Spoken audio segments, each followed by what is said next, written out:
예, 원래는 로마서 12장 1절 말씀부터 16절 말씀까지 이렇게 나누려고 준비를 했습니다. 잠깐 기도하겠습니다. 사랑의 아버지 하나님, 시간은 귀한 하나님의 말씀을 선포하는 시간입니다. 말씀을 전하는 자나 말씀을 듣는 자가 혼연일체가 되게 하시고 마음으로 활짝 열고 하나님의 귀한 말씀을 마음밭에 새기고 받아들이는 저희들 되게 해주옵소서. 그러므로 주님이 원하시는 그런 교회, 사랑의 잠든 공동체를 이룰 수 있도록 축복해 주시옵소서. 감사드리며 우리 주님 예수 이름으로 간절히 기도했습니다. 아멘.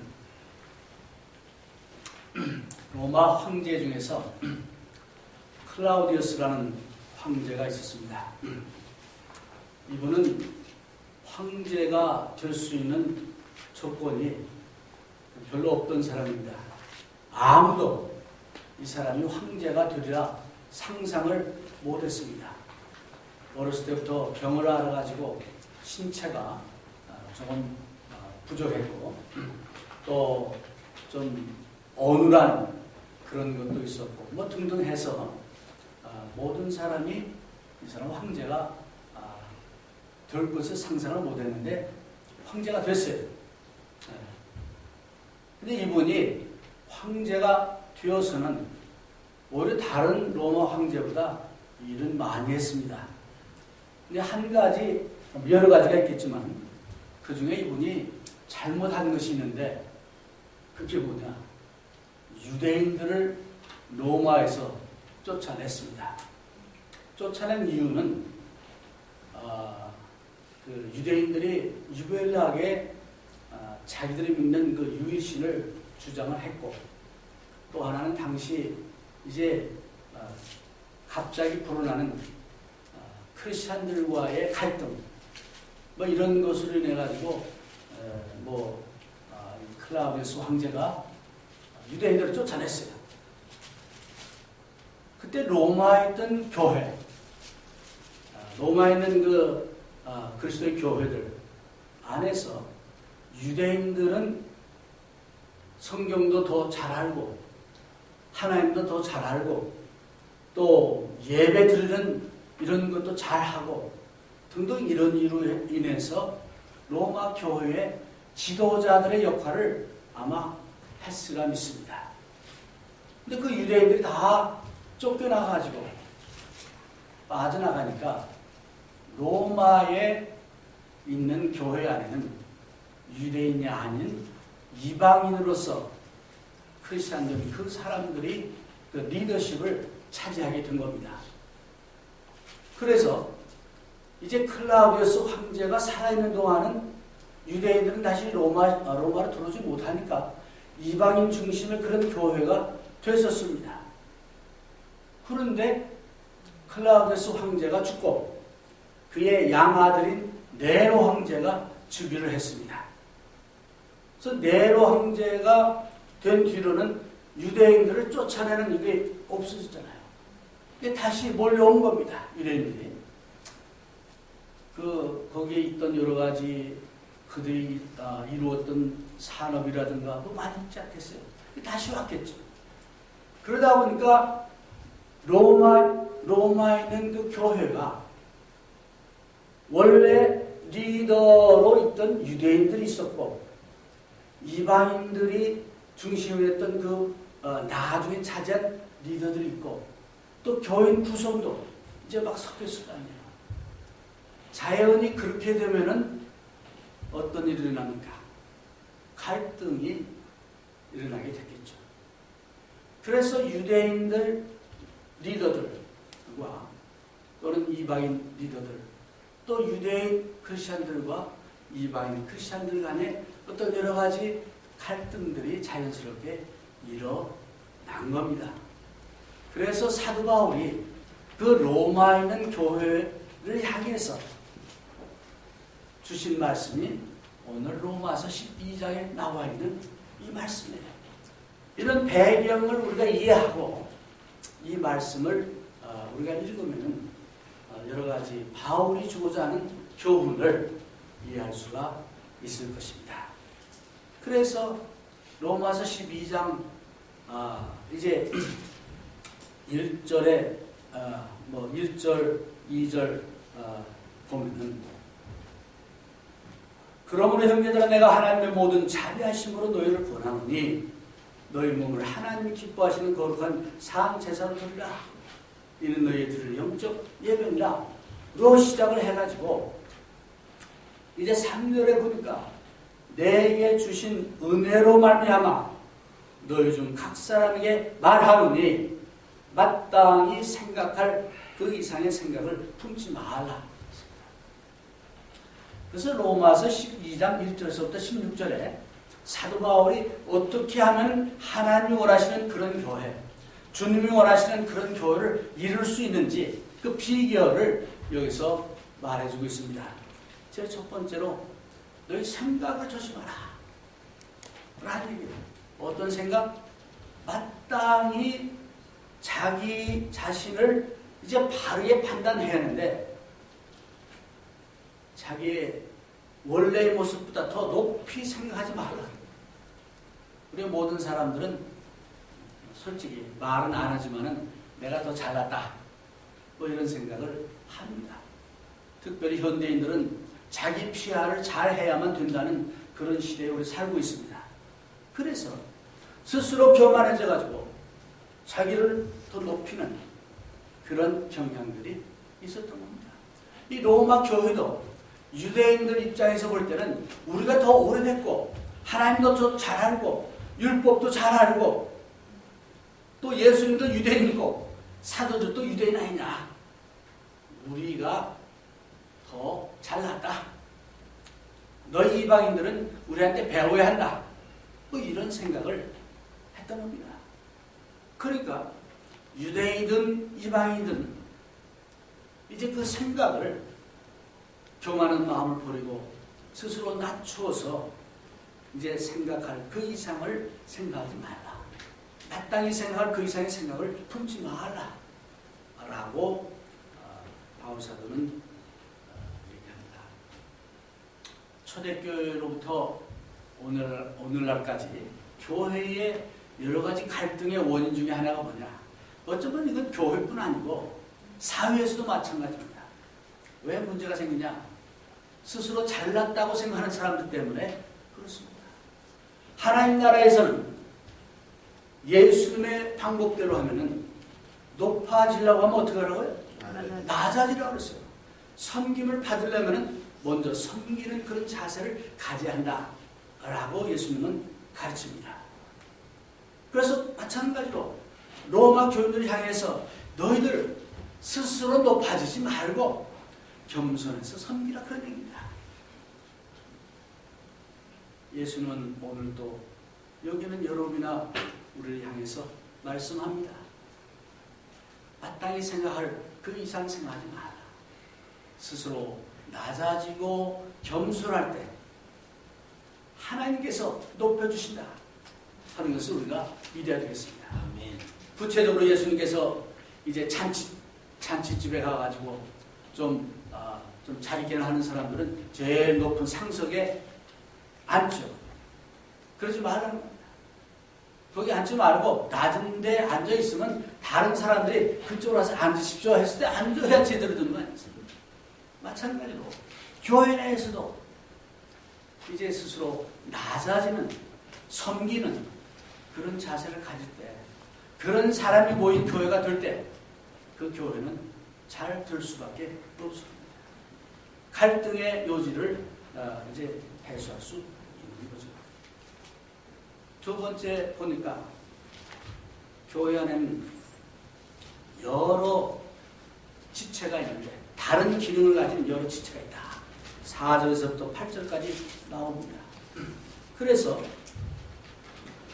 조금 전에 말씀드린 대로 유대인 크리스찬들, 유대인 리더들 생각에는 우리가 있어야 좀 여러분도 배울 수 있지 않느냐, 더 깊은 그 영적 어떤 이해도 할 수 있지 않느냐, 뭐 그렇게 생각했을 겁니다. 그래서 다시 왔으니까 당연히 이제 우리 중심으로 해야 된다 뭐 이런 게 있었을 겁니다. 또 이방 크리스천들은 마찬가지로 지난 몇 년 동안 우리가 이게 잘 해왔는데 하면서 서로 누가 더 중요하냐 라고 갈등의 관계가 있었습니다. 사도 바울은 교회를 몸이라고 표현했습니다. 그리스도의 몸이다. 이 몸 안에는 여러 다른 기능을 가진 지체들이 있다라고 얘기합니다. 이제 그래서 이 다른 지체들이 무슨 역할을 하든 간에 그 지체의 역할을 감당할 때, 그것만 잘할 때 몸이 건강한 몸이 되고 잘 돌아가는 거죠. 그래서 오늘날 교회가 영향력을 잃어가고 사람들의 비난의 대상이 되는 이유가 뭡니까? 그거는 세례만 받고 교회만 출석하는, 정말 포도나무의 그 가지가 열매는 맺지 못하고 잎사귀만 무성한 그런 교인들이 많아질 때 그 교회는 영향력을 상실할 수밖에 없습니다. 이름뿐인 크리스찬, 열매 없고 잎사귀만 무성한 그런 크리스찬들이 교회를 주장하고 또 할 때, 또는 자기 자신만 중요하고 다른 기능을 가진 그런 사람들은 중요하지 않다라고 생각하는 이런 것이 있을 때 그 교회는 제대로 기능을 발휘하지 못합니다.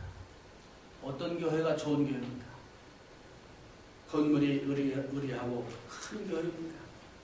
숫자가 많은 교회입니까? 예산이 많은 그런 교회입니까? 저는 사도 바울의 말씀을 인용해서 모든 교인이 각자의 기능을 다 행하고 구경꾼이 없고 모든 사람들이 참여해서 돌아가는 그런 교회, 이 교회가 좋은 교회입니다. 이 교회가 주님이 원하시는 그런 교회입니다. 아멘. 사도 바울은 고린도 교인들을 향해서 고린도전서 12장 29절에 이렇게 말합니다. 다 사도겠느냐? 다 선지자겠느냐? 다 교사겠느냐? 다 능력을 행하는 자겠느냐? 다 병 고치는 은사를 가진 자겠느냐? 다 방언을 말하는 자겠느냐? 다 통역하는 자겠느냐? 대답은 모두가 노입니다. 아니요. 각자 다른 기능을 다 갖고 있는 거예요. 하나님께서 은사를 주셔서 다른 은사를 주신 겁니다. 그래서 이 질문에 대한 대답은 노입니다. 또 사도 바울은 계속해서 말하기를 만일 온몸이 눈이면 듣는 곳은 어디며 온몸이 듣는 곳이면 냄새 맡는 곳은 어디 있겠냐? 라고 반문했습니다. 이 질문에 대해서도 아니오죠. 그래서 마찬가지로 교회가 건강한 교회, 좋은 교회가 되려면 골고루 다 있어야 돼요. 골고루 다 있어야 돼요. 그럴 때 그 교회는 건전한 교회, 주님이 원하시는 그런 교회다. 그래서 교회 안에는 별의별 사람들이 다 있어야 되고 또 있는 것이 당연합니다. 세 번째로 보면은 모든 멤버가 다 중요합니다. 불청만 중요한 거 아니고 장로만 중요한 거 아니고 집사나 어떤 이제 그 직책을 가진 사람만 중요한 것이 아닙니다. 사도 바울은 오히려 중요하지 않다고 생각하는 그 부분이 더 중요하다 했어요. 오히려 이 더 예쁘지 않은 그런 부분을 더 꾸미고 잘 보이기 위해서 왜? 한 몸입니까? 더 보호한다 했어요. 교회도 마찬가지로 모든 멤버가 다 중요하지. 어떤 멤버는 더 중요하고 어떤 멤버는 덜 중요하고 이렇지 않다는 거예요. 로마 교회도 그런 문제가 있어. 유대인들은 우리가 더 중요하다. 이방인들은 우리가 여기 로마는 이방인 도시니까 우리가 더 중요하다 라고 주장을 했을 겁니다. 근데 성경은 모두가 다 중요해요. 귀도 중요하고 눈도 중요하고 팔도 중요하고 발가락도 중요하고 손가락도 중요하고 보이지 않는 우리 모든 어떤 지체들이 다 중요합니다. 왜냐하면 그 모든 지체가 건강해야 몸이 건강하기 때문입니다. 그래서 사도 바울은 여기서 말씀하기를 교회 내에서 한 몸인 교회 내에서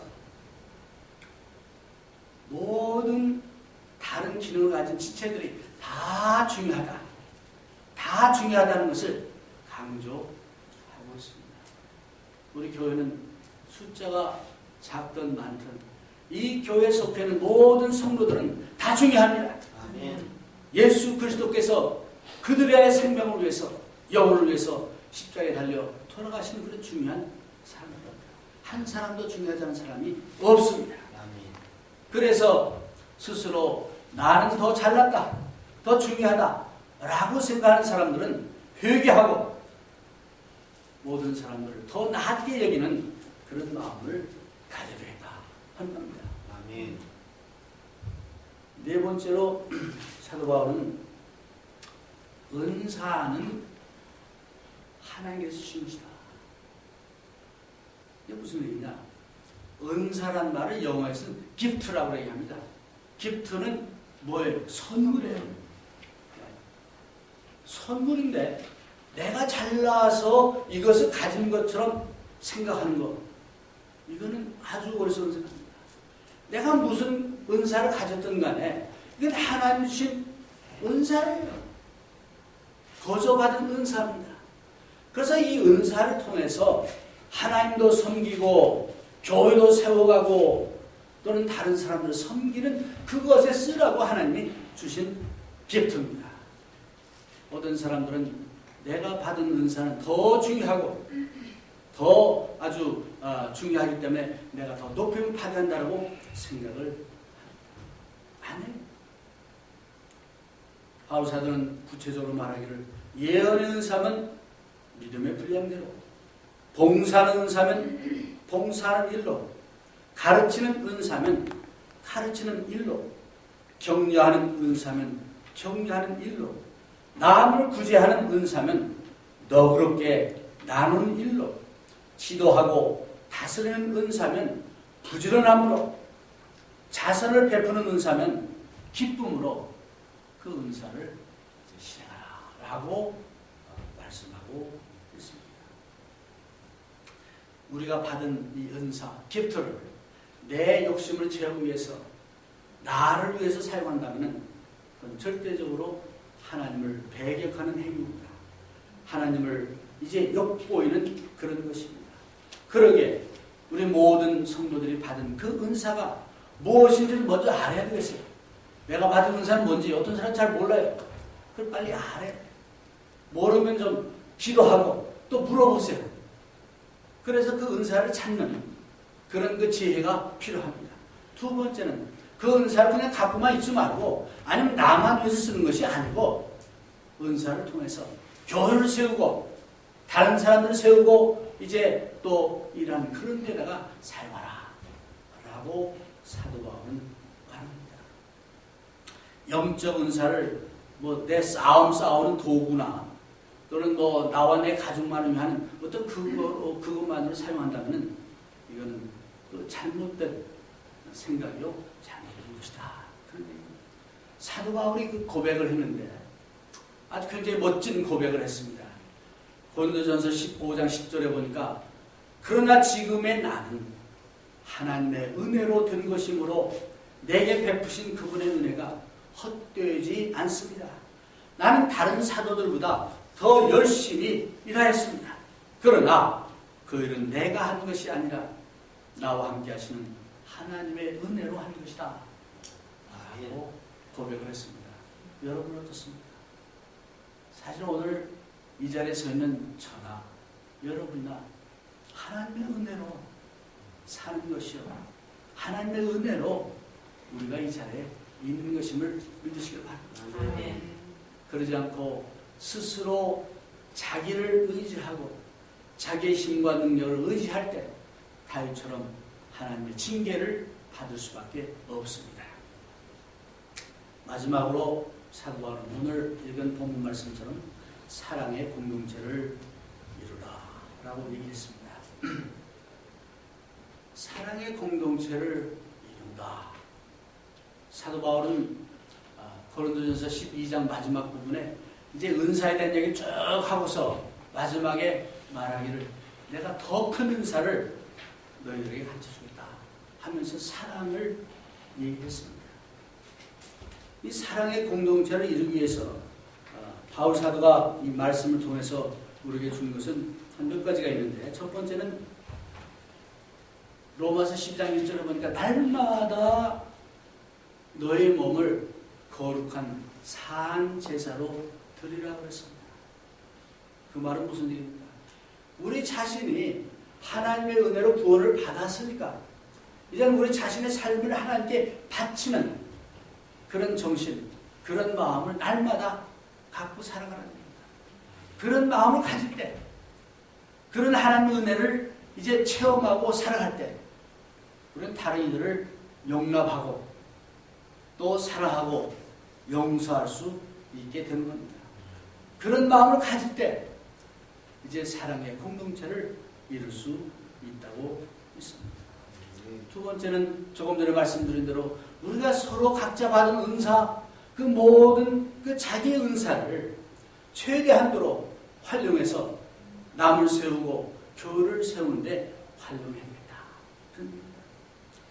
세 번째 보니까 사랑하되 진심으로 진정으로 사랑하라 라고 얘기합니다.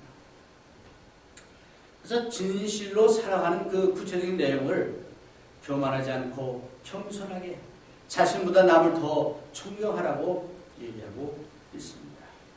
이제 우리가 이곳에 교회를 세운 지 이제 벌써 13년이 됐습니다.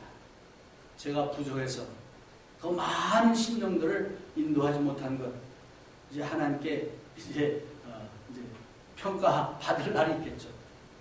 근데 하나 중요한 것은 그냥 무조건 세우는 것이 아니고 하나님이 주신 그 청사진에 의해서 세울 때 튼튼한 교회가 되어질 것이고, 또 이 교회에 속해 있는 우리 성도들이 정말 말로만의 크리스천이 아니고 무늬만 크리스천이 아니고 정말 주님이 원하시는 이런 그 지체가 돼서 그런 지체들이 모인 교회가 될 때 이 교회는 분명히 이제 발전하고 부흥하고 나가서는 모든 사람들이 원하는 그런 교회가 될 수 있다고 저는 믿습니다.